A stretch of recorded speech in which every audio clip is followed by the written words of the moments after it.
ಅಗ್ನಿಶಾಮಕ ವಾಹನದ ನೀರು ಬಳಸಿ ಬಿಜೆಪಿ ಶಾಸಕರ ಇನ್ನೋವಾ ಕಾರು ತೊಳೆದ ಸಿಬ್ಬಂದಿ. Video viral. ಮಧ್ಯಪ್ರದೇಶದ ಸಿಂಗೌಲಿಯ ಬಿಲೋಂಜಿಯಲ್ಲಿರುವ ಬಿಜೆಪಿ ಶಾಸಕ ರಾಮ್ ನಿವಾಸ್ ಶಾ ಅವರ ಅಧಿಕೃತ ನಿವಾಸದ ಹೊರಗೆ ತುರ್ತು ಸೇವೆಗೆ ಬಳಸುವ ಅಗ್ನಿಶಾಮಕ ದಳದ ವಾಹನದ ಪೈಪ್ನಿಂದ ಶಾಸಕರ ಖಾಸಗಿ ಇನ್ನೋವಾ ಕಾರನ್ನು ತೊಳೆಯುತ್ತಿರುವ ವಿಡಿಯೋ ಸಾಮಾಜಿಕ ಜಾಲತಾಣಗಳಲ್ಲಿ ವೈರಲ್ ಆಗಿದೆ.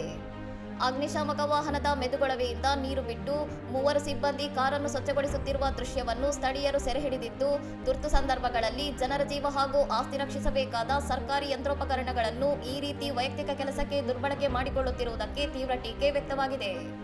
ಈ ಕುರಿತು ಮಾಧ್ಯಮಗಳಿಗೆ ಪ್ರತಿಕ್ರಿಯಿಸಿರುವ ಸಿಂಗೌಲಿ ಮುನ್ಸಿಪಲ್ ಕಾರ್ಪೊರೇಷನ್ ಆಯುಕ್ತ ಸವಿತಾ ಪ್ರಧಾನ್ ಅವರು, ಈ ವಿಷಯದ ಬಗ್ಗೆ ತಮಗೆ ಯಾವುದೇ ಮಾಹಿತಿ ಇರಲಿಲ್ಲವೆಂದು ಪರಿಶೀಲಿಸಿ ತನಿಖೆ ನಡೆಸುವುದಾಗಿ ತಿಳಿಸಿದ್ದಾರೆ.